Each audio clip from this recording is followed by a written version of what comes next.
So good afternoon and welcome to the March 2023 Executive Committee meeting of the Board of Education Retirement System. Today is Thursday, March 16th, 2023, and the time is 1:05 p.m. As a reminder, please note that the committee meeting is being recorded and will be posted to the BERS YouTube channel. Start the meeting by calling the roll. Anthony Giordano. Anthony Giordano. Present. Tony? Present. Apologies. Present. All right, Donald Nesbitt. Present. Corinne Apollon. Present. Thank you. We have a quorum. I'd also like to note for the record that alternate executive committee members Russell Buckley and Kari Edwards are in attendance, and that board members Allison Hirsch, Marjorie Dienstag, John Dorsa, Naveed Hassan, and Thomas Shepard are also in attendance. The first item of business is to consider the minutes from the executive committee meeting held on Thursday, February 16th, 2023, a summary of which was included in your packets.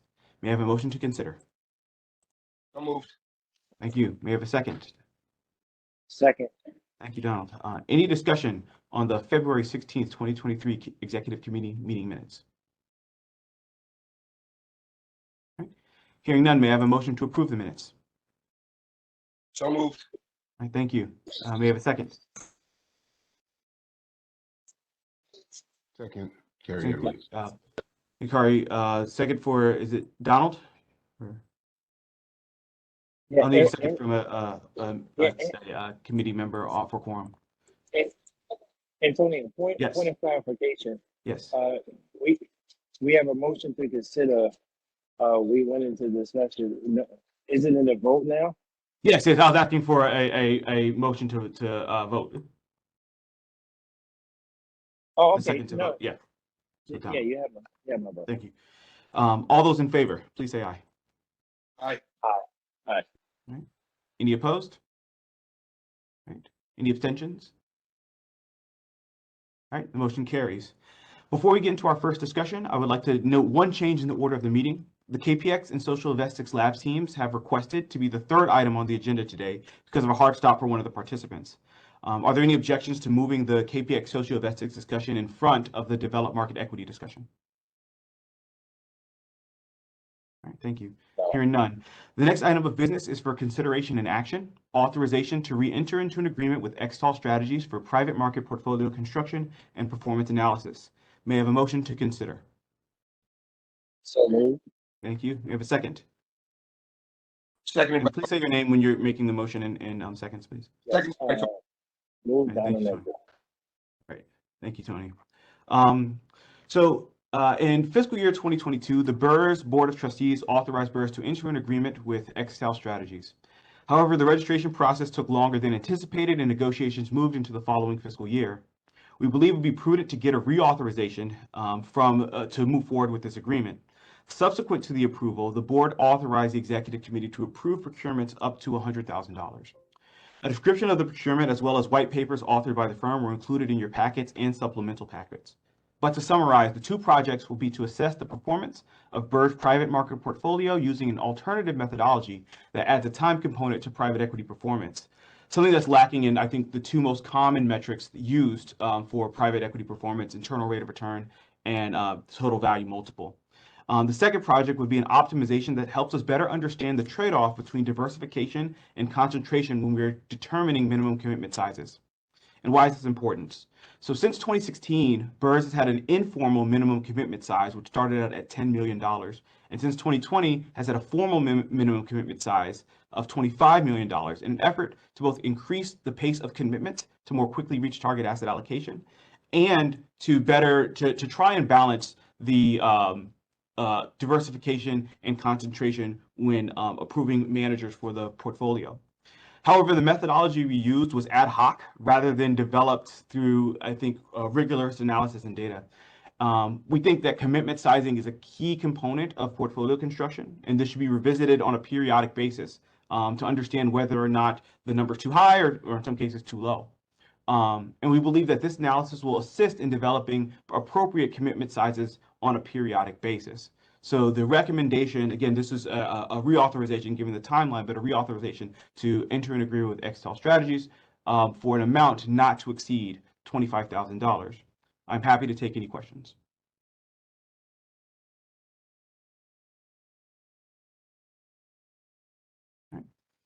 Hearing none. Antonio, Oh, yes, Donald. Antonio, Yes, I do have a question. absolutely. This is a recommitment, so this is something that we've already done before, correct? So it is not a recommitment. It is a reauthorization. Essentially, Yes, this was sorry, authorized by the board in 2022, fiscal year sorry. 2022, but the negotiation, the registration process took a lot longer than anticipated. And so, we're now in a new fiscal year, and we thought it'd be prudent to ask the executive committee for approval again, given that we're outside of the fiscal year in which it was originally approved. Okay, thank you. Right, Tom, you had a question? Yeah, I did. Thanks. So would you be able to discuss the delay, right? So what got us to the place in, where you feel it would be prudent to reauthorize this? Yeah. Absolutely. Two things. So first, so the delay was that it's a foreign vendor. And so the foreign vendor registration process just takes longer. They're based out of Italy. So that's first.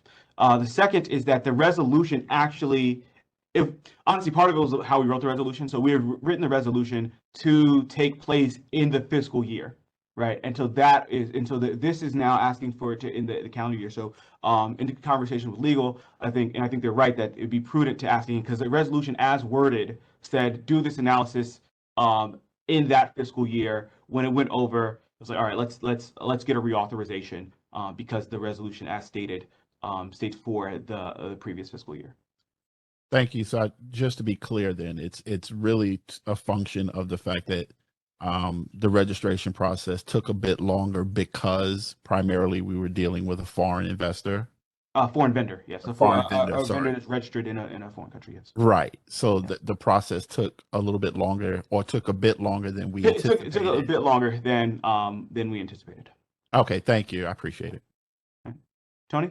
Yeah, just question about, so this is a small scope analysis. This is looking specifically at allocation sizes in this bucket. It is looking at, so it's going to take a look at the entire portfolio, but one of the optimization exercises we wanted to do is understand, because there's always a trade-off between commitment sizing and diversification. So when we put in our minimum commitment sizes, sometimes that means we end up missing out on deals, right? As an example, like if we have a minimum, unless the board chooses to waive that minimum for certain circumstances. From our perspective, we think that it is we want kind of analysis behind what we choose as a minimum commitment sizes. Like how we put it too high so that we're missing out on deals, and that we actually need to have a lot more funds in the program, or is it too low and saying that actually you need fewer? And really it gets at, ultimately we're trying to get excess returns out of our private markets and alternatives in particular, right? And so to do that, you can't. I don't think you can be overly diversified. So that's kind of the big picture. So it's not looking at any one deal. It is doing analysis of the portfolio, comparing that to other other funds in the market to make it a little bit easier to kind of think about it. It's not going to be a normal distribution, but essentially it's like, all right, what is the number of funds and the commitment sizes for a fund that has roughly 25% of its assets in alternatives? What's a size that it's prudent from a diversification standpoint, so you're not taking too much outside risk, but that you're not overly diversified, essentially diversifying away any potential excess returns. Understood. Completely makes sense. Question: How often do these reports come? How often are they? I don't think it needs to be too often. I said we don't update that. We don't grow that fast, right? And so I'd say once every few years. Once every few years. Okay. And how long is the duration of this contract? Just 1 year. Okay. Terrific. Thanks very much. All right. Allison? Yeah, thanks, Antonio. How does this review overlay with the strategic asset allocation process? Shouldn't they be the same process? No, I would say not necessarily, because the strategic asset allocation will give us the ultimate size, right? So that it'll get to, do we need to have 10% in private equity, 12%, 8%, 7%?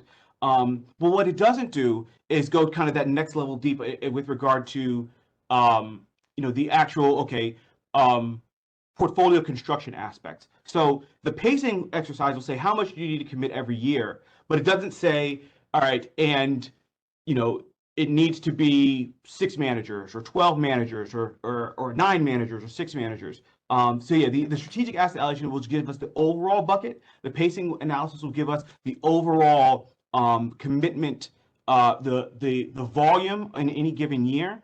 And this is really around, all right, and how many in an ideal world, right? Obviously, we have a lot of considerations with regard to how much can you all get for us, right? Like, so there's all that kind of goes into play, but it doesn't say what is the sizing on a general per commitment basis that will allow you to get to that number in a prudent fashion, while maintaining the ability to have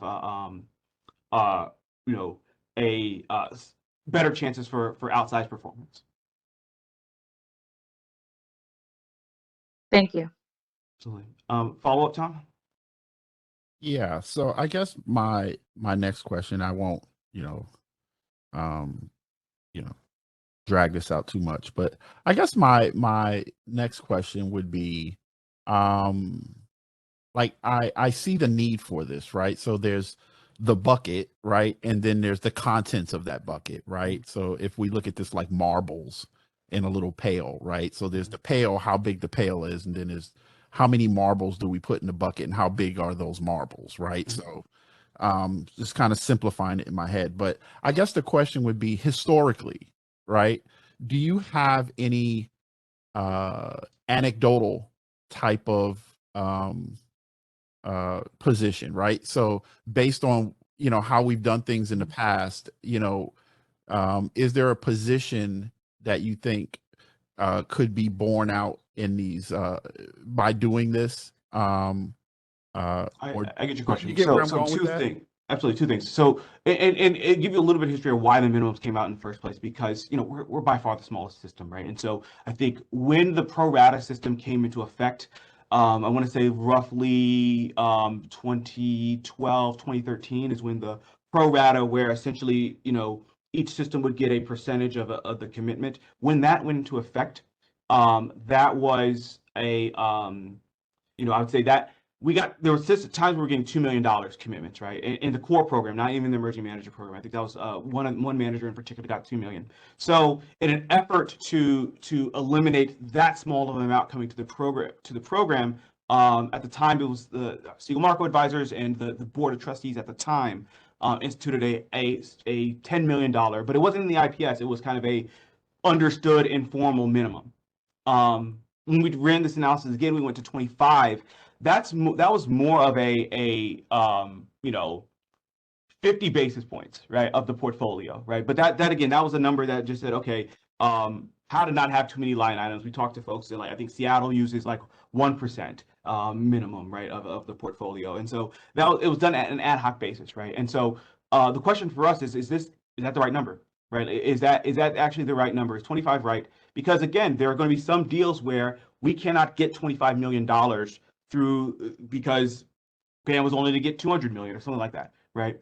And so if that's the case, by excluding those deals, how much are we hurting ourselves or are we not, right? And I think that's where this analysis comes in. Like if we're going to have a minimum commitment size, I think it makes sense to understand empirically what the, looking back at, again, other funds and looking to the future, empirically understand what is the right level of diversification, right? I think that's the underlying question. What's the right level of diversification? Because if our target is $355 million, we have a $25 million minimum size, then what we're talking, another 100 for 14 managers, right? Something like that, at a minimum, right? Obviously, we'll sometimes get larger, and so that's really it. It's really to better inform that decision. Okay, I think I'll just ask very quickly, as a follow-up to that, like just in your experience, right,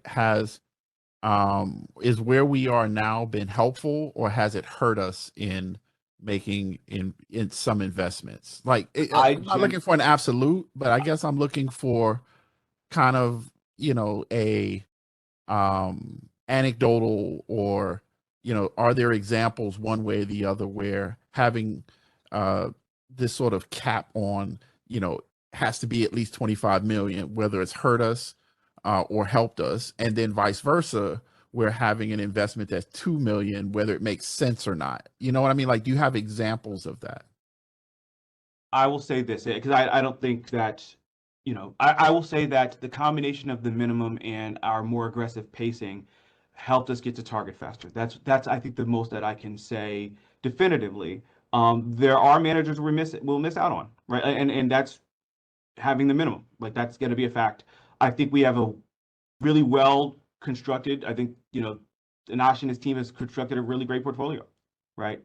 And so from that perspective, missing out on one or two may not hurt, because ultimately we're still a well-diversified portfolio. So I think that I wouldn't say hurt. I think from our perspective, when we think about it from a portfolio construction and pacing perspective, I think that's where it really kind of is the most important. Is that is can we push the pace in growth assets, generally speaking, is how I'll answer that. Thank you. So if this is approved, I really look forward to seeing what the results of it is, because I want to make sure, and I think as we all do, that the size and the number of investments we make are things that we can manage in a way that produces the best results for members. So thank you. Antonio, one last question. I'm supportive of this, and I like the I love the next level thinking of verifying what the assumptions are. Question: has Axia opined on this topic at all? Is there something that we can utilize to either corroborate what we're currently doing with them, or corroborate what Axia said, or has this not even been kind of so we've talked about it from time to time, but and without saying, we love working with our consultants, we love working with the bureau. I also think that, in some instances, thinking about, like, again, don't take this the wrong way, but hammer and nail, right? Where it's sort of, the corroborating how many managers we need in the portfolio, I think, should be a separate exercise than the folks who are helping us to choose the managers. I think that's the best way to think about it, right? I understand. Yeah, no, I agree. Okay, interesting. But thank you. All right. Any other questions? God, it seems like every time all my questions get answered, I got one left. So would the results of this have or make us look at whether or not we have the capacity to kind of do it, right? So let's say the results say that we can do smaller deals, right? Like, do we actually have the capacity to be able to I think that's a separate question, right? I think that's a separate question. Like I said, the bureau, and like there are a lot of other conversations going on there. I think if we're sitting here thinking about kind of the beta and the overall big picture of portfolio construction and asset allocation, that question I think is a separate one on, that's going to be BAM team structure. That's a separate question. Okay. I think that the question here is more related to just what would be a fairly optimal way to construct the portfolio, given our size, given our asset allocation, given all that stuff. I think that's more important. Thank you. Allison? I just want to say to Tom's question, also the capacity question is something that will be taken up for within at least the Bureau of Asset Management, will be taken up as part of the STAR review process. And Donald obviously represents BERS in that process, and there'll be conversations if and when we ever can get through the procurement process and hire somebody to help us with that process around what kind of capacity is needed on the investment implementation side to meet the needs of each of the 5 individual boards. Thank you. I appreciate that. All right. So the recommendation on the table is to authorize an agreement with Excel Strategies to do private market portfolio construction analysis, performance analysis for an amount not to exceed $25,000. May I have a motion to approve? I'm moved by Tony. Thank you, Tony. May I have a second? Second, Donald. Thank you, Donald. Any final discussion? All right. Hearing none, all those in favor, please say aye. Aye. Aye, Tom. All right. Any opposed? Any abstentions? 3 abstains. Thank you, Cherie. The motion carries. And just acknowledging that Executive Committee member Cherie Gibson is in attendance. All right. Thank you for the discussion and the approval. The next item on the agenda is an update on the KPX Socioinvestics Custom ESG Analytics Project. May I have a motion to consider? So moved, Donald. Thank you, Donald. May I have a second? May I have a second? Second, Tony. Thank you, Tony. All right. So last month we heard from John Adler, Chief ESG Officer from the Bureau of Asset Management, on the proposed net zero implementation plan. We also hear from him again at the next board meeting, so the entire board can consider and potentially approve that plan. The plan has 4 pillars that we believe will help us get to the 2040 net zero emissions goals. In FY 2022, the Board of Trustees authorized an agreement and engagement with KPX to augment our work with the other New York City retirement systems through an assessment of the goals and outlook of key stakeholders, assessments of ESG integration, and the development of customized ESG analytics using Socioinvestics LAX methodology. The principals for the project, Bill Mills, Mark Bytheway, and Andreas Hopner, are here to give a progress report. Gentlemen, you have 40 minutes. I would suggest giving doing a very quick update and then letting Andreas take the floor. I know you have a hard stop. We appreciate the time, Andreas. So with that, I'll turn it over to you all. And Antonio, if it's okay with you, because of those considerations, I'd like to go on and introduce Andreas to start. Yes. And then via the introduction, I'll go back in and fill in the context a little bit, but I think that would be the easiest thing to do. Yes. Andreas?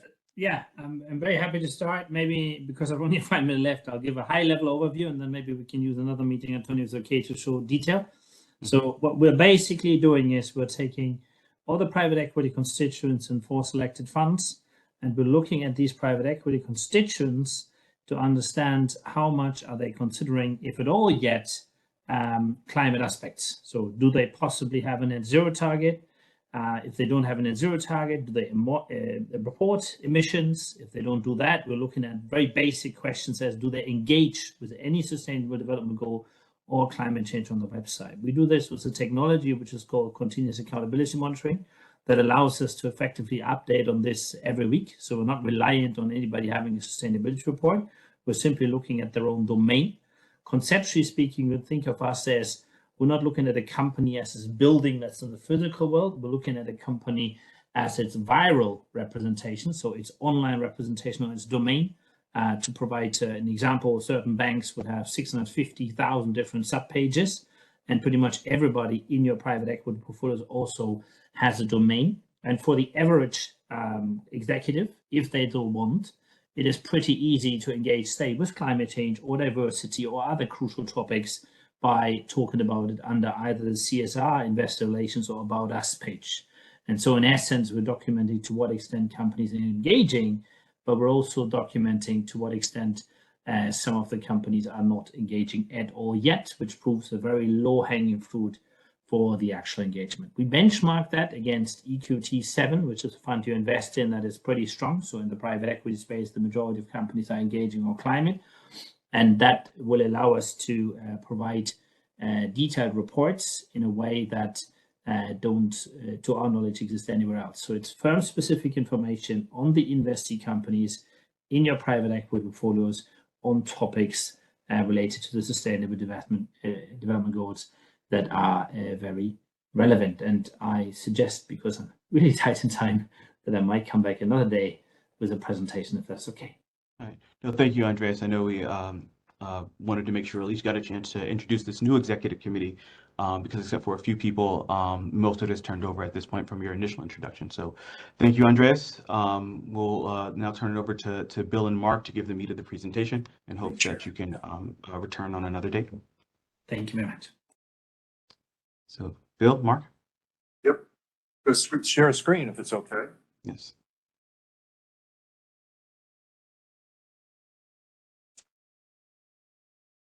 I'm Bill Mills, and I'm going to make these introductory comments, and they'll be quick because I want them to revolve around 4 particular bullet points: the schedule of work, which is what we conceive our mandate to be; the project vision, which is our objective under the mandate; And then what I think is very important, and a number of you all participated in, and that was the interviews that we had with the fiduciaries in order to determine which impacts were priorities with you all.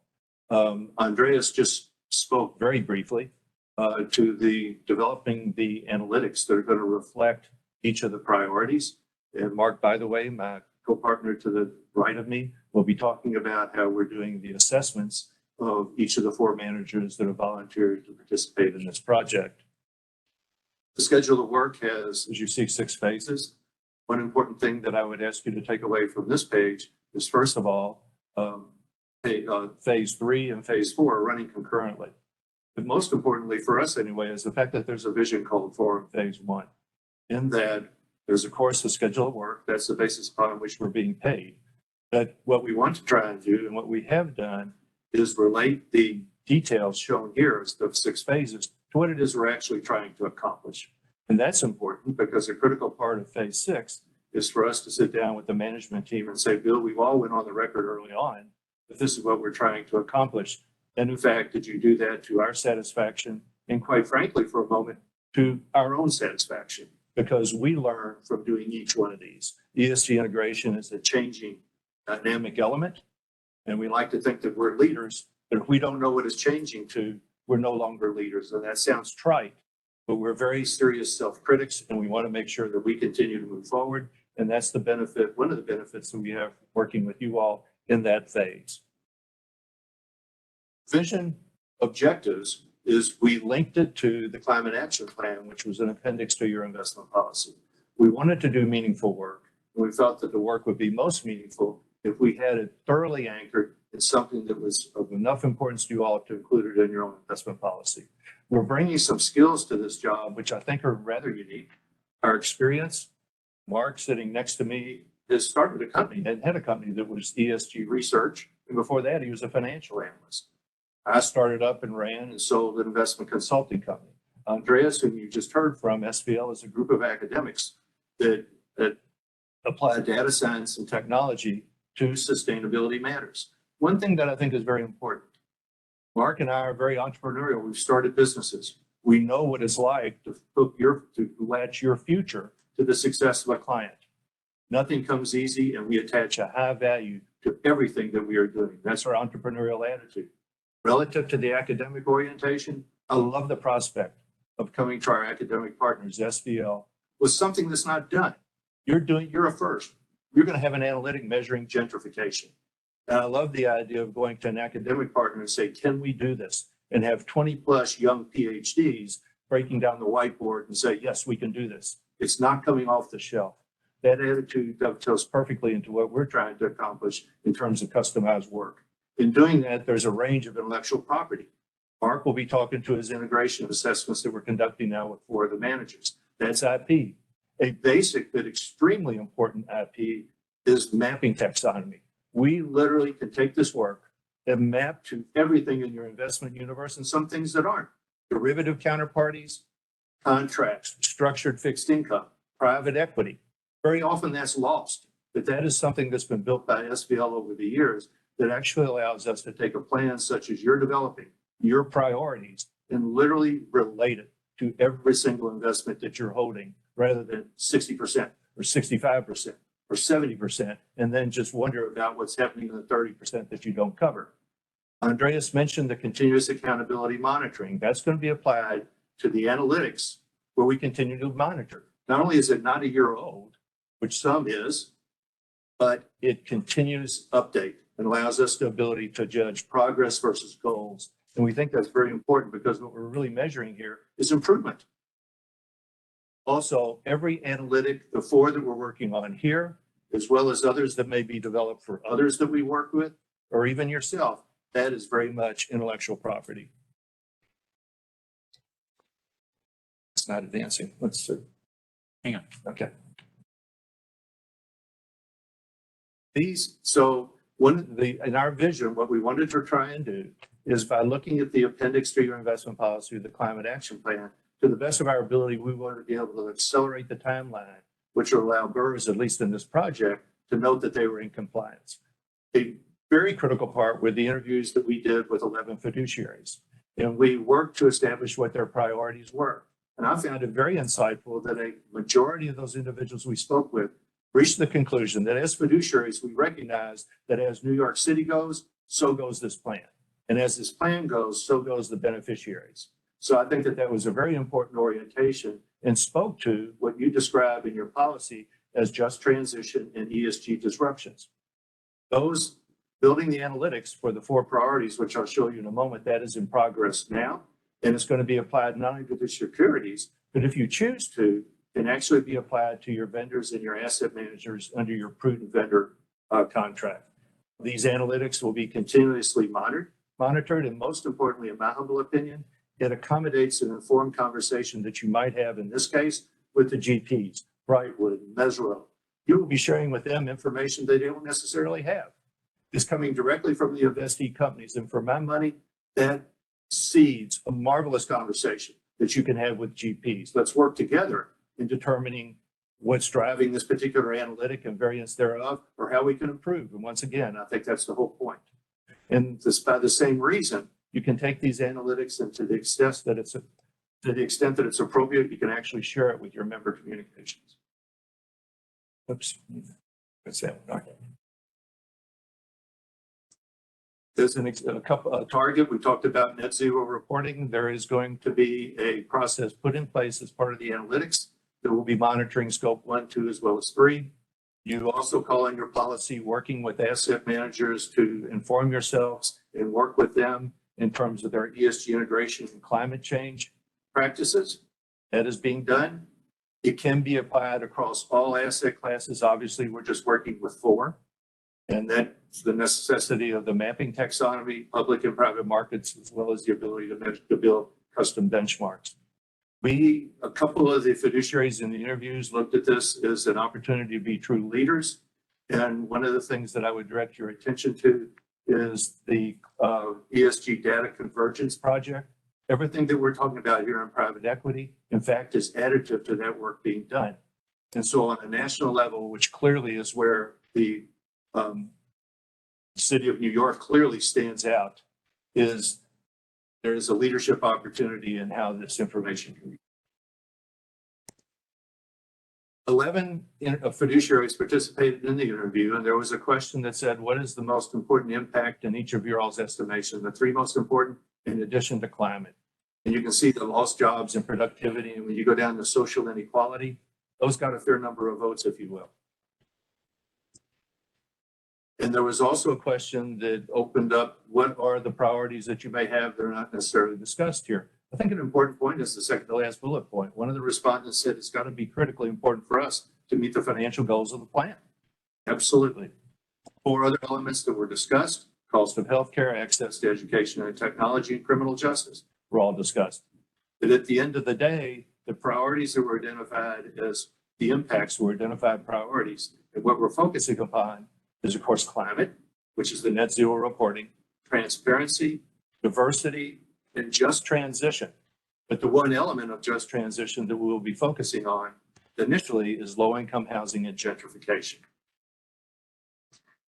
This is where Andreas was going to speak and put in more of the details. Suffice it to say, and before I introduce you to Mark, what I would ask you to take from this so far, and I talk way too quickly for a Southerner, you all identified your priorities as fiduciaries. It is our job within our vision to build analytics around those priorities that allow you to measure your performance against those priorities. And I think most importantly, have ongoing conversations with your agents, your asset managers, who are trying to accommodate your priorities in the disposition of their responsibilities. Having said that, a very important thing that we're doing, and Mark does, is what are called ESG integration assessments.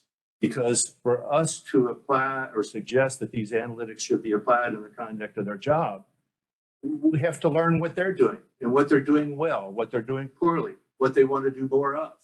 And so we've now embarked upon doing 4 of these. One is completed with Mesro, and we're in the throes, if you will, of completing and working on the other 3. Mark? Sure. Thanks, Bill. I have to read off my own screen because my vision doesn't extend to the overhead. Look, what I'm doing in this project is to, bearing in mind the vision objective is to accelerate compliance with the objectives of the climate action plan. And my role here is to understand what the managers are doing in their investment process that enables that to occur. As a manager, your investments are your managers. And the way to get to net zero is to understand the investments that your managers make and the process they undertake to do that. So my analysis is to analyze and assess the manager's ESG integration so that we can understand if and how they are pursuing objectives in their own management process and in their own investment processes to get to or to minimize impact and to get to net zero emissions or whatever their objectives are there. So this process has been built as a consequence of many conversations over the journey with many managers. We know that the rise of ESG has meant that it's brought a lot of ambitions and a lot of expectations. It's also become more complex. Reporting various initiatives, various objectives, various impacts have grown, and as a consequence, it's become hard to understand and unbundle. And my view has been that we needed to develop a process by which we could ostensibly understand the manager's process and how that enabled or how that facilitated investments and what that meant for their ESG. So to understand the pathways to achieve BERS's impact ambitions with respect to net zero, we need to understand the status and pathways and the actions of its managers. And this is an assessment of that. So the objective here is to provide insight into BERS's managers' ESG integration processes and their perspectives and position on impact ambitions. What are they doing about this? Because what they're doing about this is by implication of what you're doing about it. So this is really saying, rather than being direct investors, you're investing in managers. So to work out how we're all going to get to net zero, we need to understand where the managers are in this process. And this is that.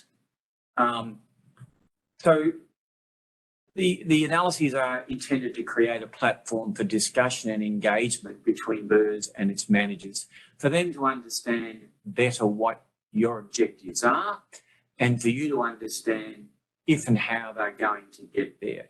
So it's not intended of itself to be a process that drives them towards net zero. It's to understand what they're doing about it and what changes or enhancement to the process that will need to get everyone to that outcome.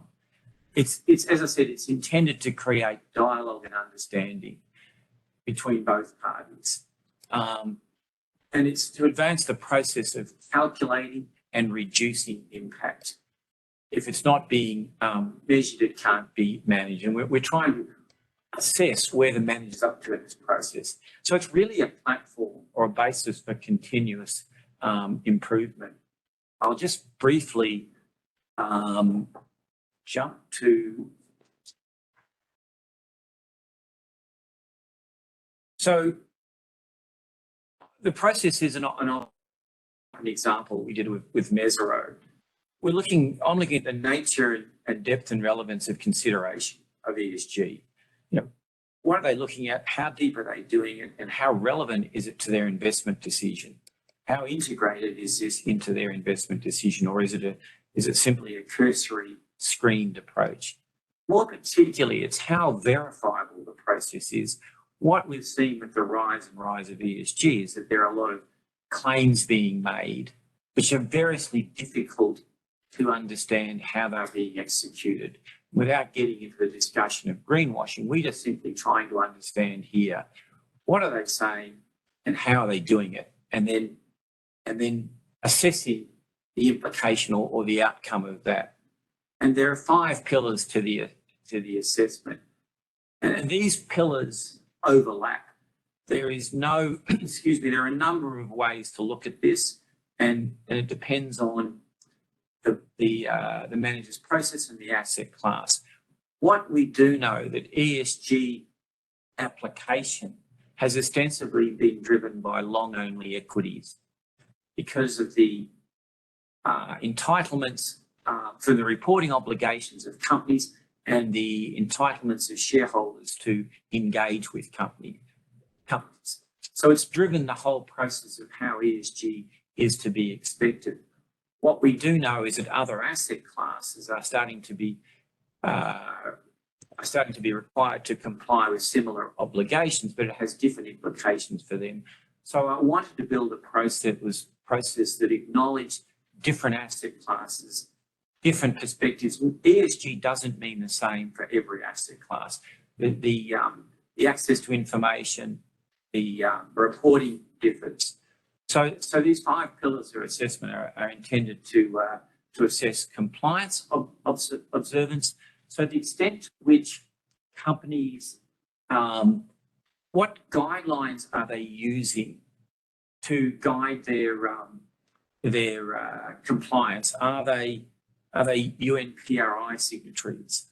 Are they? So I'm looking to understand external and internal initiatives that managers have developed or are adopting, and I'm seeking to understand how they comply with their own initiatives.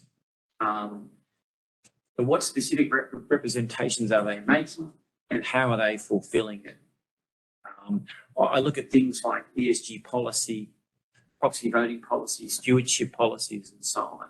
What do they say they're doing, and how do they comply with it? The next pillar is reporting and disclosure. So what is the quality of reporting? How understandable is the reporting the managers provide? How reconcilable is it with their investment outcome? And I should add at this point, what I'm doing here is looking at the manager's processes. This is not an audit of their portfolio, which is much more what Andreas is doing. I'm in effect assessing and auditing their process. What is their process, and how is that process being applied, or how is ESG integration being applied into that process? So the second pillar is reporting and disclosure. Analysing reporting for demonstration and the articulation of compliance with reporting obligations and undertakings, e.g. ESG policy. Do they report consistent with what their policy says they do? Is their proxy voting reporting consistent with their PV policy? How are they reporting about ESG integration? How are they reporting about any engagement they're doing? The third pillar is management and governance. And this is particularly important. How are managers managing this whole ESG integration process? What oversight is prevailing within? What oversights are there in place within the organisation? Are they governing their own ESG integration process so that they can ensure that what is represented is done? So how accountable is the broader group for their ESG integration and the representation? The fourth pillar is the integration into investment process, and this is really a focus on how they integrate their ESG. What processes? It's quite a granular audit of their processes. What's their strategy? Why are they trying to do this, and how are they trying to do it? How clear and understandable is this integration process?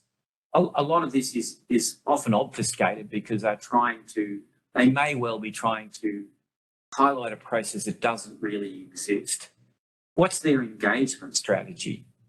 Why are they doing this engagement? What are the objectives? What are they seeking to achieve when they engage with their companies, if indeed they do? The other thing I look at is consistency of integration across all funds and products. If a manager only does this in one product, it draws into question what their motivation is here. To my mind, a consistent application of ESG integration across all your investments, products and services suggests that it's much more integral to the manager than if you're only doing it for one product for, say, one client. The next is appropriateness of resources. A lot of managers tell us they do a lot of things with respect to ESG. One of the things they'll look at is how well resourced they are to actually do that. Are there specific bespoke internal ESG resources? With whom do they engage externally? Do they access data providers? Do they use consultants? So do they have the horsepower to do what they say they do? I look at the analytical investment resources. I look at the data and the information that they access and use, internal and external. I look at their engagement resources. Do they have the people to undertake and execute their engagement strategy? And what record keeping do they maintain? It's always interesting to understand what access they have to their ESG records. In my mind, it reflects a capacity or their interest in the information. And the last thing I use here is the KPIs. Does the manager attempt to understand what ESG integration means to their investment performance? Are they adding alpha here, or are they seeking to add alpha? And if so, how are they measuring it? They may not be, but true integration of ESG suggests it's investment enhancing. So are they able to measure that incremental performance? Is there any, and are they able to measure it? The last pillar that I look at is momentum. And what we know is that managers are variously along this journey. As I said earlier, long-only equities guys have been more advanced because of the nature and obligations for reporting. And we found that we're not looking for managers who are there, noting that there is no there at this point in ESG, but we're looking to see what's the rate of change and what's their rate of continuous improvement here. So we're accepting that people are on various points along this path, and how quickly are they looking to move along that path? And the note here says that different strategies create different integration imperatives and opportunities. So below all this is an understanding that each process has to be assessed differently. And the way I do that is some aspects aren't relevant to some managers. So they're not included. I think in terms of it's kind of it. Bill, let's process. Antonio, I understood that we had 40 minutes, and so we're ahead of that schedule. So I'd like to take a little bit extra time and first apologize to everybody on this call for rushing through. I think that look forward to a future date when Andreas can show what in fact he has done. And I would like to take a moment and summarize. The most important thing that I would like this group to take into consideration is we started with identifying your all's priorities. The composition of this plan is going to result in priorities for this plan being different perhaps than another plan within the city. We thought it was very important to identify the priorities. That would be somewhat of a waste of time, or certainly an opportunity cost, if we didn't have the ability to take each of those priorities and apply the data science to us to build analytics that allow you to, in effect, quantify and measure those priorities going forward. If their priorities are important to you, then I think the progress and improvement related to those should be just as important. And that's what the analytics that we're developing that you'll see make that possible. The third point, you could have the greatest analytics in the world, but if you did not have the ability to relate those analytics to the specific securities held, I'm not sure what that gains you. As I mentioned in introduction, we have the taxonomy that can apply these analytics to securities held of almost any type. And on point of this particular project, 2-4 managers of private securities, be they venture capital, private equity, direct private real estate, or private debt. So you have to have a taxonomy to take your aspirations and priorities, the analytics that you built for it, and then be able to relate it to a portfolio. Finally, or not finally, almost finally, what Mark just went through, I like to think shows our respect for the asset managers. You all have done a marvelous operating due diligence job in hiring the very best and allocating them your money.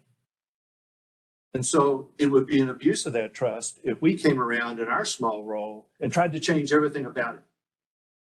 One of the points of this assessment, which is extensive, as Mark was saying, is number one, we learn their business.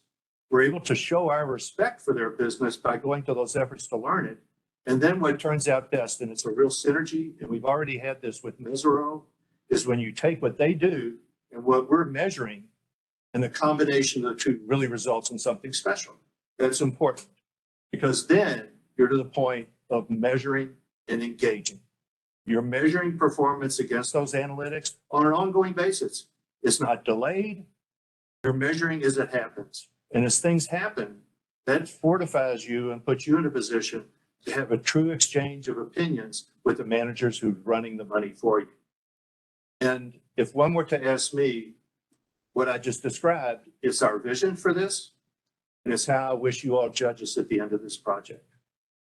Because if we've done it well, then there's a synergy between us and you all. We've all moved ourselves forward, and we hold that very, very important. We're sorry it's rushed. Hopefully with getting this behind you, when Andreas shows you the analytics that he's developing, that will make more sense more quickly because it reflects what you see as your important things. Thank you all very much for your time. Again, I apologize for how rushed it was, but I hope there was something that you were able to get from it, and we'll certainly try and answer any questions you may have. Antonio? Absolutely. And one thing, I know, obviously Andreas is not on the phone, but I would love it for a second, you could, if you feel to the best of your knowledge, you can describe for the folks, again, some folks have already seen it, because your views on taxonomy and why you found Socioinvestics Lab to be a partner in this project that I think you thought would be a good partner to work with. Please. Antonio, I'll answer that at least from an analyst perspective. And so when I started doing ESG research 22 years ago, when I was 12 years of age, we were beholden to a very limited universe of information as analysts. And we're fairly much limited to or constrained by the universe of company published information. And that has all sorts of limitations. It's dated, it's backward looking, it's prone to bias, provider bias in terms of they tend to provide information about what they want you to know rather than what you think you want to know. But that was all there was back then.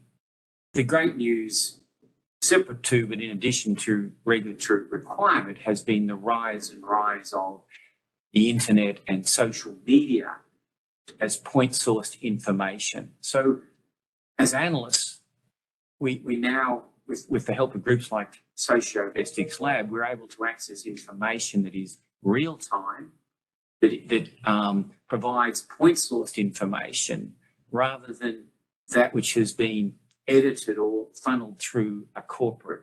So we're able to reconcile company representations with metadata to see whether the two reconcile. And as an example, and I'll finish this and invite Bill to speak, but with respect to emissions disclosure, what we know is that everyone these days, or 90% of companies are providing Scope 1, Scope 2, and Scope 2 emissions reporting. What we do know also is that they are largely unreconcilable. So the nature and the breadth of reporting differs between companies. So the implication of that is that we might be seeking the right intention but have the wrong outcome. That two companies which you'd think you'd be able to reconcile their emissions, like say Qantas and British Airways, are actually unreconcilable. You think if you normalise for the nature and scale of operations. So our drive towards analysing carbon intensity is very worthy, but we're limited by the amount of data. SVL has taken all that information and reconciled it by companies to determine the amount to which you can reconcile and compare carbon data. So, Antonio, the advent and the arrival of data scientists mean that we're able to reconcile claims against what, you know, the wider global universe and to see whether the two are reconcilable. So it absolutely provides a new prism and an additional prism to look at ESG through, and indeed all information.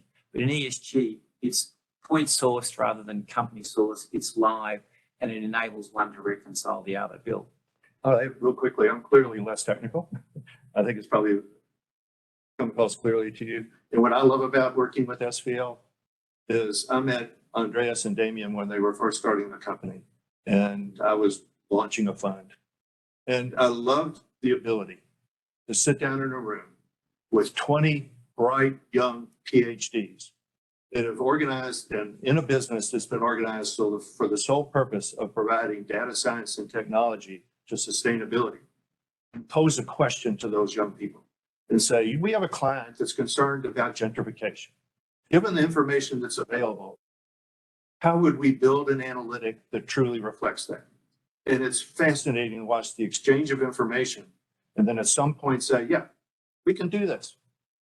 And here are the steps to go. That's what I like, Antonio, is the ability to take wishes and aspirations and share it with somebody who's built an entire business on fulfilling those wishes and aspirations and getting it done. It doesn't come off the shelf. It lives beautifully with somebody who wants to do customized work. So that's our two answers. Thank you, Bill. Thank you, Mark. We're running wanted to get us back on schedule, so to speak. I don't know if folks want to have any questions or discussions. We have like 3 or 4 more items on the agenda for the meeting. So, but otherwise, thank you for the progress reports, and we look forward to further engagement, a presentation from Andreas, and I think moving forward efforts to be collaborative across BERS and the potentially other retirement systems as well. So thank you. Thank you all.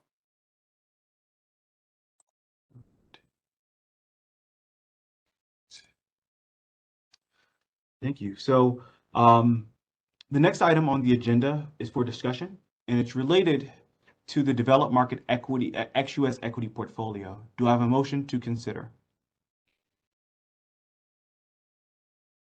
So moved, Donald. Thank you, Donald. May I have a second? 3 seconds. Thank you, Cherie. The Bureau of Asset Management is finalizing a search for developed market ex-US equity managers for potential inclusion in BERS's portfolio.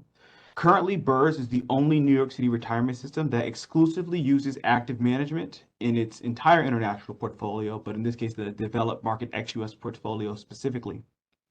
BAM, Siegel, Marco, and BERS staff wanted to present 3 different viewpoints on the appropriate level of indexation in that portion of the portfolio. And this is an incredibly important topic. Developed market equities features BERS' 2 largest active equity managers. And developed market equities as a whole are the 2nd largest contributor to total volatility of our portfolio, and one of the largest contributors alongside private equity to our total active risk. So, key questions that I think we need to answer are, ultimately, what is the right mix of indexation and active management within the portfolio? A formal recommendation is not, we're not bringing a formal recommendation, and BAM's not bringing a formal recommendation today. And so I do not believe it'll be forthcoming until later this spring.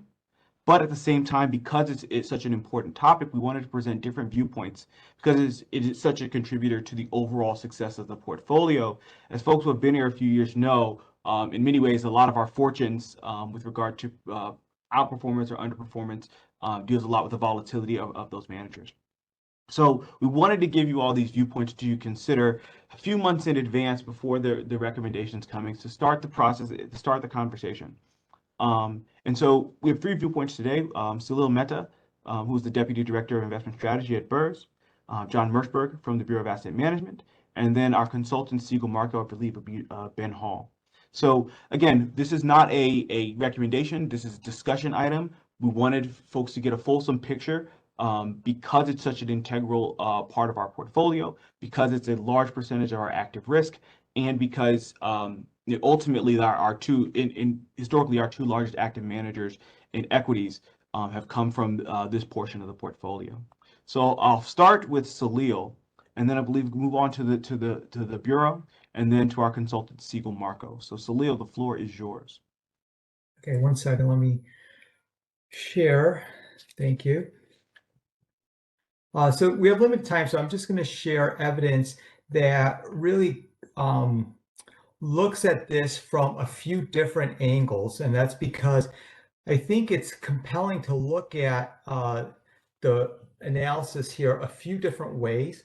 I think a traditional snapshot doesn't necessarily show all of the different characteristics of actual risk that you want to see. And also, it doesn't identify other things that would be important to BERS.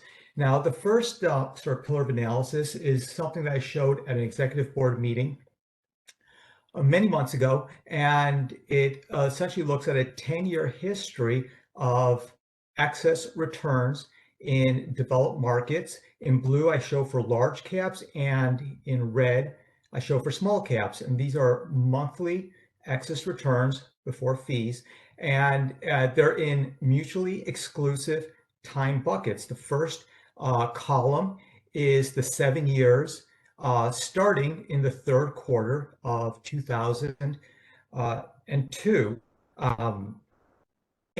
sorry, 2012, and you can see that the excess returns are respectable on both the large cap and small cap. They're smooth, they're steady, and so forth. It's for the large caps that in the subsequent year around COVID, they sort of disproportionately blew out. They become volatile, and really sort of broke away, as I'll show later. They tend to do in the following year, where for 1 year you got 0 excess returns, and then you pay fees on top of that for large cap. And notice the small caps, where I don't have issues with, have stayed steady along the way. And in the last 1 year, you had a index which has sort of disappointed relative to return assumptions. It's gone down a lot. And then you had negative excess returns on top of that, which were significant. These are monthly. And then you pay fees on top of that. And that's month after month for 12 months, ending the third quarter of 2022. So, for people who are new, they didn't see that presentation. I wanted to show it. And I want to show as well, sort of looking at this and saying that this is not something that's just kind of unique in one specific place. If you look at excess returns and you look at it across the entire set of assets that are within BERS, you can look at this. Something's wrong with my mouse here. 1 second. Anyway, if you do apples to apples, the 1 year, 3 year, and 5 year, and you look at them in discrete units of specific asset class and times, what you see is that in 18 specific asset class time combinations, 7 out of 18, we've been able to, with active management, outperform. So that's less than random chance, 50-50. In private markets, we've had, almost godlike skills, 11 out of 12. So there's a disconnect here that needs to be reconciled. And this is now, we stepped away, looked at this in a non-parametric way, and I'll go back and look at very specific parametrics within developed markets. Having a large data set doesn't guarantee that you'd be able to predict off of that with statistical confidence. And that's the point that's especially important in the large cap developed markets. So what I show here in this cloud, can everyone see these blue dots? I know some of the other ones are a little faint. I see them. Oh, okay, good. So I show two of our managers value growth. I show the benchmark, and then I show both the time weighted as well as money weighted. The truth is sort of in the middle there, but they're close to one another. And you can see 17 years of history from 2002 to 2019 would justify, seemingly based on this sort of composite statistic, that you are able to use active management in this particular sort of sleeve, and you'd get on a risk-adjusted basis higher returns, accounting for that additional risk as well.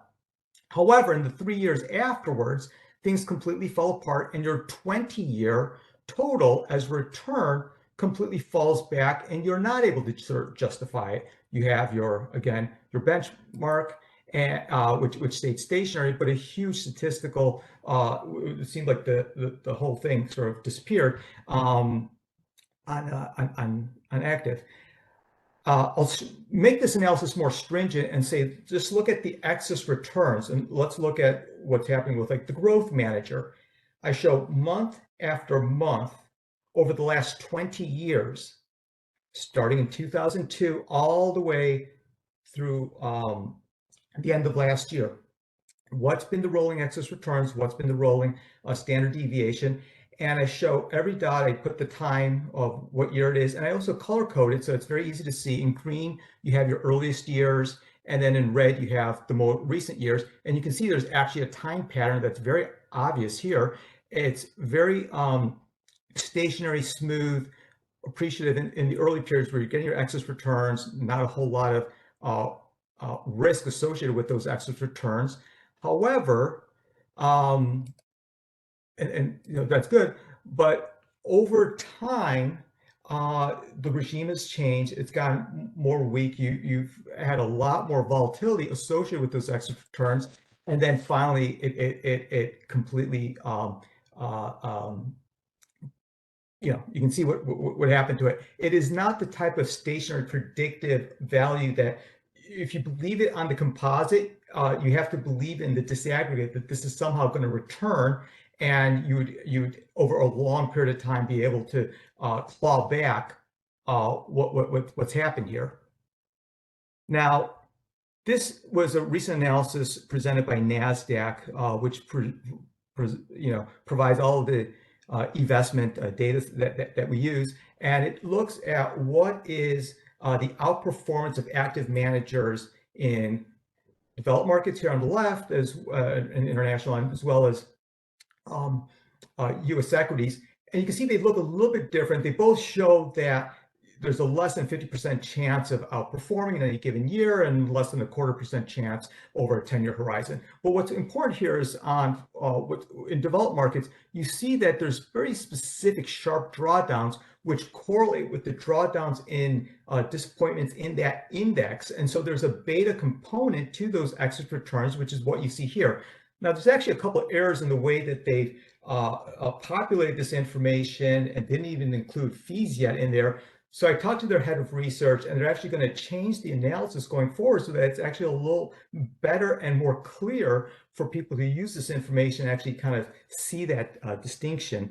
It also shows that a lot of the analysis you should look at in a couple different ways to get a better clarity on the information. I'm just going to give lip service to the next two slides due to time, but the idea here is that we know that sort of, and this is something that another executive board member mentioned in the last meeting, you can have lots of data, but it doesn't mean you have a lot of principal information to make such a recommendation. So looking at things in a disaggregated way in a number of different factors is important. That's the first thing. The second thing on this slide is that, so I generated these slides over a month ago because I was ready to go talk about this then, but the risk predictive models that are used show that after a period of large volatility that we had last year, you often will see periods where you're going to have to fill in the void. So even though we've had a few months ending at the end of last month that have been very below average volatility, that you would see jumps to fill it in, and we're seeing some of that this week, but that is something that has huge ramifications for this when you're thinking of longer term volatility. Now, the overall recommendation is pretty simple. You have a whole portfolio, 15% small cap, 85% large cap, and that's how we would split this. Take all of the active bets in the small cap space where there's good things happening there, but the 85% in large cap would go passive index, and there's not some other optimal solution where maybe you play factor analysis or change it from 85 to some other ratio, or take the 85% and then sort of slice up the whole portfolio and try to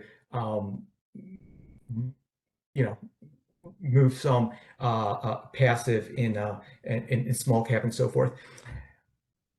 Other ideas is that from an economic capital perspective, you look at things on the left. Oftentimes you see your assets, your investment returns. You can look at all of your individual risk, the errors and biases, all sort of sum up, and it's very subadditive. You have your diversifying adjustment, you have your total risk, but there's another way to look at it, sort of actuarially, which sums up to the exact same thing, which is what are the things that BERS would care about.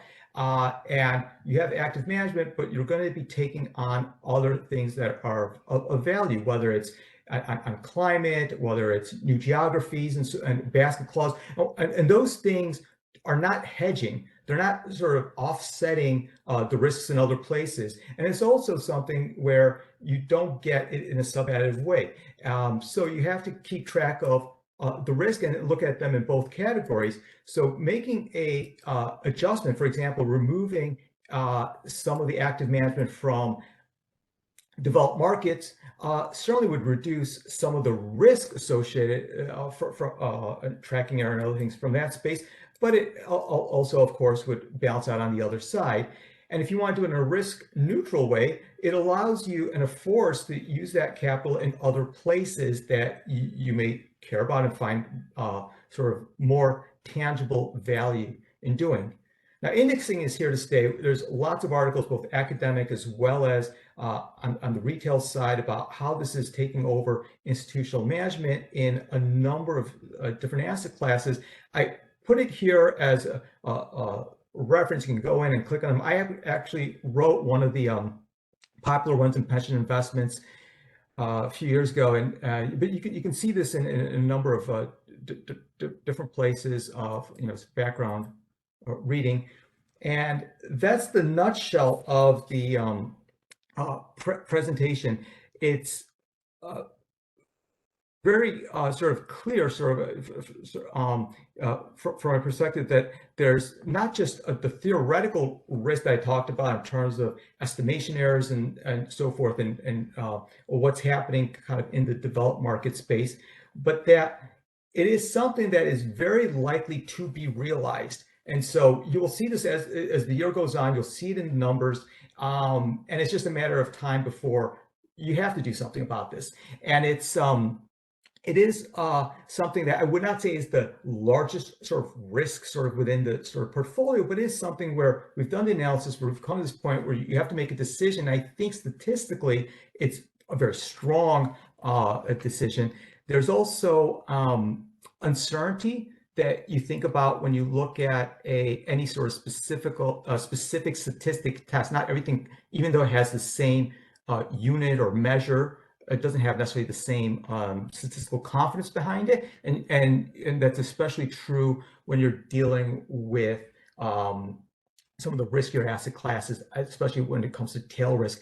And the last point is what I have down below is to look at sort of the performance and the tool metrics in a number of ways. So when I ran the policy research and analysis department of PBGC, we had hundreds of billions of dollars looking at the actuarial models for the pensions. We had to get this right for a number of sort of important constituents, and we always had our ideas.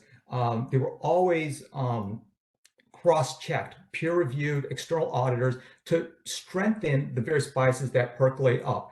the data and the sampling, the biases and the issues, they roll up into parameter risks, and that combined with agency risks and issues combine up to model risks. And so I sort of, it would behoove us to not sort of think about that, not just in this presentation, but just in general with other sort of ideas, especially the bigger ones that we come across going forward.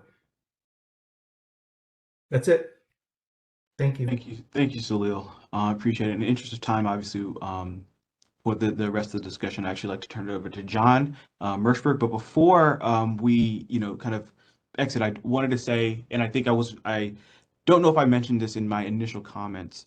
The discussion that we're having is not about should there be any indexation, right? I think that's not the should there be any. It's more about the level.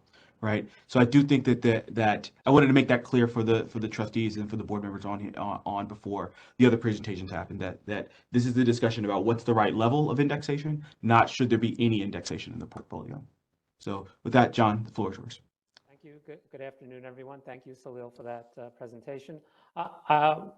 As I think Antonio mentioned, we'll be bringing our recommendations in a few months as a result of the search. Just like to, I just have one slide that just really summarizes performance. And let me see if I can pick the right one. John, sorry Yeah. to interrupt. While you're pulling up the slide, I don't actually, since there's so many new BERS board members, I think it would be beneficial for you to introduce yourself and who you are, your role at BAM, how long you've been around, just for context for folks. Will do. Thank you. My name is John Mercerberg. I am the head of the public equity team in the Bureau of Asset Management. Can people see the screen with the performance? Yeah. Okay, great. And just a quick note that really what's driving, if you look at the trailing 1 year, the significant underperformance, it's really a particularly bad quarter that tapped off a bad year, which is really kind of driving the nearer term negative performance. If you look at the longer term, the trailing 7 years, and this is net of fees, so fees are included, the active management in this part of the portfolio has returned 9.93%, close to 10%, well ahead of the benchmark. Of course, there's no guarantee that will, continue going forward. That's what we all need to assess. But I would just note that BERS is a long-term investor. And if we have confidence that the long-term returns will continue to be strong, we shouldn't let some short-term volatility deter the board from that. That's obviously my opinion. I believe, as Antonio also stated earlier, BERS is the only New York City retirement system that is 100% active in this space. The others in large cap have active allocations that range from about 8 to 18%. So adding some passive would certainly would be expected to smooth out the ride, but also dampen the excess returns over the long run. And I'd also note that there are periods, for longer periods of time, the way the portfolio is rebalanced, when a particular manager has done particularly well or poorly, for example, Bailey Gifford, when they were doing very well, we sold them high when we were rebalancing. Or we added money to Spruce Grove when they were underweight and the portfolio needed to be rebalanced up. And that's been additive to the portfolio over time. Again, we'll have our full recommendation after we bring it to the BAM Investment Committee, and then we'll bring it to the full BERS board in the coming months. So I'll pause for questions or hand it off to Vanessa. It's an interest of time, hand it off to Vanessa. Thank you, John. I have a question, Antonio. Oh, well, go ahead, Tony. Yeah, I'm really interested in what the recommendation will be. I think this is kind of, very paramount to what we do as trustees in terms of this determination. And looking at that 20-year chart that was showed, what in terms of the passive managers, it would seem that a lot of this lack of performance, or in the more recent times, would be attributable to algorithmic trading, and the big indexers just following one another, and it kind of makes sense intuitively. Is there any consideration of that within the context of the overall study? Well, if you focus just on the this asset class, the World ex-US, it's really, this performance is really driven, by the idiosyncratic stock picks of the managers in the BERS portfolio. Maybe Salil can speak to the data. I think yeah, I don't disagree with that. That's yeah. In this case, with those managers, I don't think it's an algorithmic situation. Well, in terms of the passive managers that they're being compared against, is so we're seeing the active management is superior in more recent times, which would make sense, right? If they're not following the trend of volume, and they're making idiosyncratic picks, that's the value add. Theoretically, and again, I don't, without delving deep into this portfolio, I don't know that, but it just seems intuitive. I mean, the one thing I'll tell you, Tony, when you're talking about, and I actually showed a chart, which I'm happy to clarify for you offline. It was the NASDAQ chart, and it was a 10-year, not a 20-year, where I got a little more information on it. But yeah, I think I know what you're getting at, and it's actually a more complicated answer. That's why I don't think right now is maybe the right time. No, perfect. Drive into it.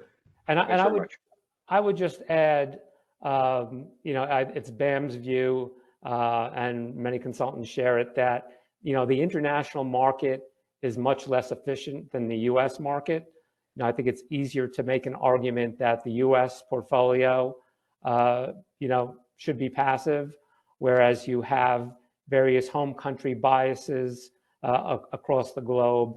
I think creates more opportunity for active managers in international developed. And I would, Siegel and Marco may have an opinion on that as well. Thank you, John. Very interesting. I'm interested in seeing the final recommendations. Absolutely. So, Vanessa and Ben, what's yours? Thank you. My colleague, can you all hear me first?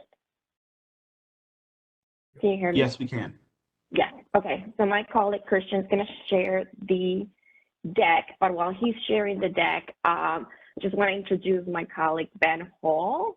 Ben is, for those of you that don't know him, Ben is a member of our research team. He's a vice president at Siegel Marco, and he works with equities primarily. So I thought that it would be helpful to come here today and present to you all. Given the time constraint, I'm going to go a little bit quicker through some of the first two slides. So as Antonio mentioned on the headset, this is not really a competing discussion. This is more a complementing discussion that we're having today. Both passive management and active management have merits. So on this slide, we really are showing you the merits of passive management. I can summarize them into obviously lower cost than an active management strategy. Tracking an index, so no surprises in terms of your return will be the exact return of that index.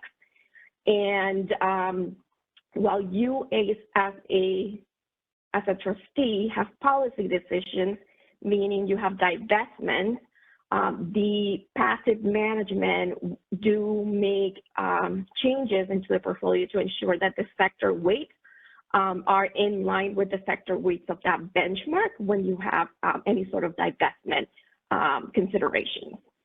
In terms of active, which is on the next slide, we can summarize them very quickly. It's higher fees than a passive management solution. You are paying a manager for their ability to select, in their mind, the best securities. And what the manager is promising for that fee is that they will outperform the market with their selection over a market cycle. There's lots of transparency in active management nowadays, and there will be tracking error to the benchmark. Why? Because those managers are overweighting or deciding not to invest in certain stocks that are in the benchmark. So you will find tracking error within that benchmark. But there is a process in terms of selecting active management. So we recommend that you need to have a best-in-class process, look at the universe of managers, of active managers that are there, and have a process to do due diligence, and then recommend, which in our mind is best-in-class managers with a repeatable investment process that have had success over the long term. I'm going to pass it on to Ben to give you more data specific on the universes and the managers in developed non-US equity. Okay. Thanks, Vanessa, and thank you to the trustees for your time today. Just to address the comments before we started our presentation, I would categorize Seal Marco as being pretty aligned with the comments that John made around relative market efficiency, and that we definitely believe that there is a greater opportunity for active management in international developed versus US large cap. And addressing the question about relative volume and size, the EFI benchmark, which is what's used for developed markets ex-US, the top 10 stocks only represent around 14% of the index, so relatively less concentrated than the S&P 500, which is the benchmark for the US large cap, which is typically in the mid 20 or low to mid 20% range. So a lot more concentrated in the top 5 stocks in the index. And because of that, it's contributing to better efficacy of passive management in the US market. So to address this slide here in front of you, this is just a statistical breakdown over a number of time periods, 1, 3, 5, 10 years, just showing that the proportion of active managers that outperform the benchmark over those time periods. So where we're seeing all the cells shaded in green, we're seeing a majority, so over 50% of active managers are adding value on a net of fees basis relative to the benchmark. So just statistically, given a list of 100 managers, if you were to blindly pick one of those managers from the list, you've got a 1 in 2 or slightly higher chance of picking a manager that has outperformed. If we move to the next slide, we can see that the average manager, so the median manager in the EFI universe, so that's the developed ex-US universe, had actually outperformed. You take over rolling 5-year periods, so trying to strip out the some of the single quarterly performance where you may get some extreme numbers, which I think John referred to in his comments about Bailey Gifford in the trailing 12-month period. You look over a 5-year period, over the last 22 years, which is back to the inception of the benchmark index, the median active manager, so the average active manager in the universe, has outperformed 100% of the time. So if you're picking an average manager, pretty consistent that you're going to have good positive numbers over a 5-year time horizon, which is kind of a minimum of what we think the trustees should be thinking about as long-term investors. Then if we move on to the next slide, just thinking about the value add of active management, you've got here what we've plotted here, the blue line being the benchmark index. We've actually got here the 75th percentile manager. So assuming they're 3/4 of the manager universe is outperforming above that. So actually, even if you're picking the 75th best manager out of 100 in the non-US universe, you're actually getting outperformance on a rolling 3-year basis quite a large percentage of the time with relative consistency, if you are able to pick the 25th best manager in the universe, you're actually adding substantial incremental return. So if you think about 2% excess return, net of fees on an annualized basis, so you're compounding that over time, it accumulates up over a long-term holding period to be quite substantial. And when you're talking about the dollar size of assets, cumulatively, that 2% compounded over time would be quite a large sum of money. So we're thinking here about, we started off saying, just naively picking from a list of managers, you could have a 1 in 2 chance of picking a manager. So what's the value add of the consultant to the process? And think that BERS obviously is contracted with Siegel Marco. The other plans within the BAM system have their other consultants. All of us are applying a disciplined and repeatable research process to identify better managers within that peer group. So taking that universe, utilizing this framework, we're trying to, in both 2 ways, strip out the dead wood at the bottom of the universe where we think there's obvious reasons as to why they would underperform. And then we are also at the same time trying to identify those managers that we believe have above average chance of outperforming the benchmark on a consistent basis. Now, do we get 100% of those calls correct? No, we don't claim to have that, but we do have a substantially higher hit rate. And we believe if you are getting something in the region of a 70% manager selection rate, as long as you're selecting enough managers over time, that's going to be a very attractive degree of outperformance.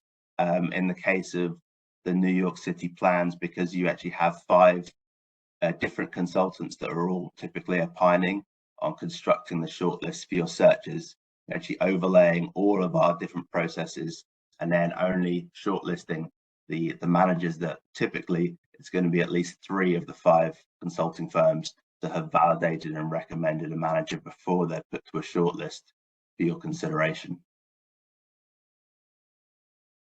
It's typically two of the 5 consultants that move forward into a shortlist. So this slide, we just wanted to give you one slide that has summary information. Again, it's not that that we should be saying yes to active or yes to passive, but it's what percentage of active and what percentage of passive. Ultimately, it is your decision as fiduciaries.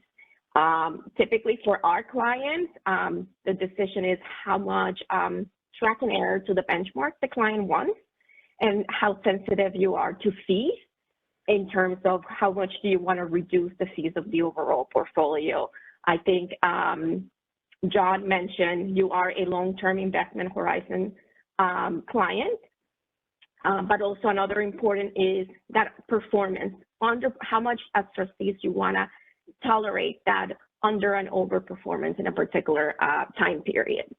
And also, Ben mentioned that process, and I think that process is really important because while you on the public side, you've contracted with us, in reality, when we do the searches, you are getting the best of the largest investment consulting firms recommended lists that are out there. And obviously your divestment policy, as it changes, it's also, you should integrate those decisions into the decision of how much passive and how much active. On the next slide, I think I can make a point that John referenced from BAM.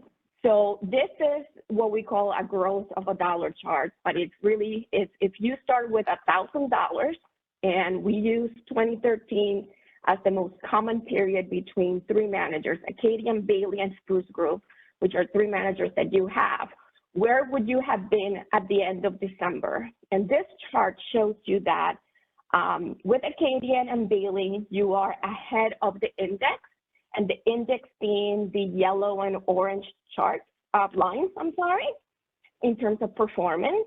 And the only manager that actually has been underperforming is Spruce Grove.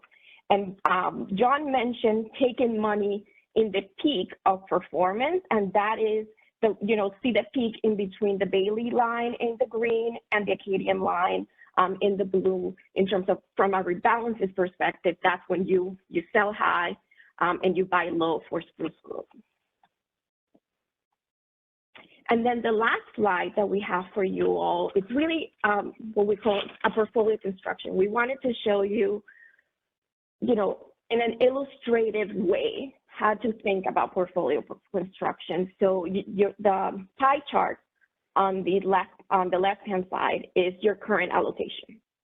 So you right now have, this is as of December 31st, that you had the green representing Bailey Gifford, the orange representing Spruce Grove, the light blue representing Acadian, and then the gray representing Alger.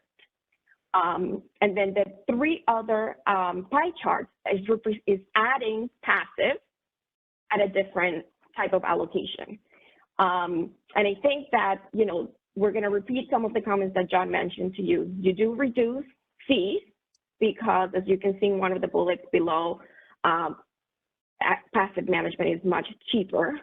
You will be reducing tracking error to the benchmark with all of them, but the give up is returns. And we use the numbers that you see here. We use the Bailey Gifford numbers, the Spruce Grove numbers, and the Acadian numbers to represent their sub-asset classes. And that's how you get the numbers here in terms of historical returns and volatility. And I'm going to stop and see if there's any questions from the trustees, because we went through it really fast. Thank you, Ben. Thank you, Vanessa. And actually opened up both for Siegel, but for Salil and John, and thank all of them for their presentation. Any questions for Siegel, for BAM, or for BERS?